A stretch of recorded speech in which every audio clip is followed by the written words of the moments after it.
आज हम समझते हैं कि फ्रीक्वेंसी कैसे बढ़ाया जाए और मैनिफेस्टेशन कैसे वर्क करता है, कैसे किसी भी चीज़ को मैनिफेस्ट किया जाता है।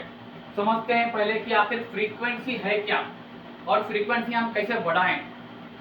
ये रहा फ्रीक्वेंसी चार्ट। आपको ये जो ब्लू लाइन दिखाई दे रही है, इसके नीचे जो भी है लोअर फ्रीक्वेंसी है, और लोअर फ्रीक्वेंसी में आप रहोगे तो मैनिफेस्ट नहीं कर पाओगे, आप सर्वाइवल में रहोगे। और जैसे ही ब्लू लाइन के ऊपर जितने भी चीज दिख रही है आपको, हाइयर फ्रीक्वेंसी है, और हाइयर फ्रीक्वेंसी में जब भी जाओगे मैनिफेस्टेशन हो जाता है। समझते हैं क्या है लोअर फ्रीक्वेंसी। शेम हो गया, गिल्टी हो गया, फियर, एंग्री, ये लोअर फ्रीक्वेंसी है। अगर आप किसी मामले में ज़्यादा शर्माते हो, हया बहुत है, हया रहना अच्छी बात है, लेकिन आप अपने रिलेशनशिप की बातें करने में अगर ज़्यादा शर्माते हो, हया में रहते हो, तो यहाँ पर ये लोअर फ्रीक्वेंसी है, शेम। इसी तरह से गिल्टी, अगर पास्ट में किसी को आपने धोखा दिया है जब ना चाह के, या आपको धोखा मिला है, तो आप ज़्यादा गिल्टी में रह रहे हो कि काश मैं उसको ऐसा वक्त ना देता, काश मेरे को पहले पता हो जाता। ये गिल्टी है, गिल्टी भी लोअर फ्रीक्वेंसी है। और फियर, आज नहीं हुआ तो कल कैसे होगा, कैसे मैं अर्निंग करूंगा, कैसे मैं आगे बढ़ पाऊंगी, ये जो फियर है ये भी लोअर फ्रीक्वेंसी है। और एंग्री, गुस्सा, गुस्सा भी लोअर फ्रीक्वेंसी है। अब जब भी इस चीज़ में आप ऑपरेट करते हो, लोअर फ्रीक्वेंसी में ही रहोगे, मैनिफेस्टेशन नहीं कर पाओगे। तो करना क्या है, आपको करेज में आना है, आपको आना है विलिंगनेस पे कि मैं कर पाऊंगा, मैं कहने ताकत है, कैपेबिलिटी है, एक्सेप्टेंस।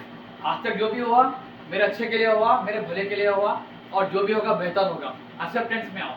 और लव, मोहब्बत, हर किसी से मोहब्बत रखो, किसी से कोई हेट नहीं करने का। और जॉय, खुशी, आपको क्या अच्छा लगता है, क्रिकेट खेलना अच्छा लगता है, या मेहंदी डालना अच्छा लगता है, कुकिंग करना अच्छा लगता है, डांस करना अच्छा लग रहा है, जिसमें आपको जॉय हो, मज़ा आता हो, ये हो गया जॉय।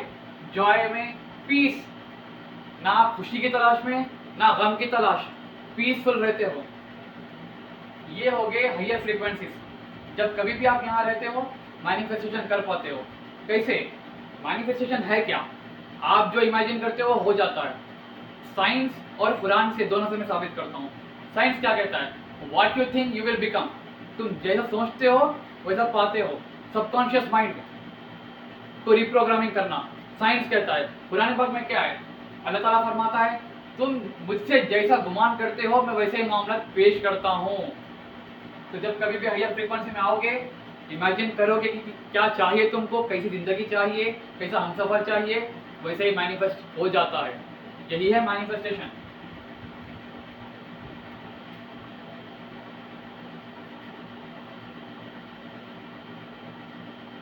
तो करना क्या है, हायर फ्रीक्वेंसी में आ जाओ। जब कभी भी लोअर फ्रीक्वेंसी में जाओगे, करेज, आपका जो भी पैशन है करेज के साथ करो, जो होगा देखा जाएगा, देखा जाएगा, ऐसा बोलो। ये होता है करेज। इस करेज में आओगे हायर फ्रीक्वेंसी बढ़ जाएगी। फिर आ जाओ जॉय में, जो अच्छा लगता है वो करो, क्रिएटिविटी पे काम करो। क्रिएटिविटी पे काम करोगे आपकी फ्रीक्वेंसी बढ़ जाती है। फिर आप मैनिफेस्टेशन के लिए इमेजिन करो क्या चाहिए आपको, वो सीन इमेजिन करो, और फिर डिटैच हो जाओ। यही मैनिफेस्टेशन है।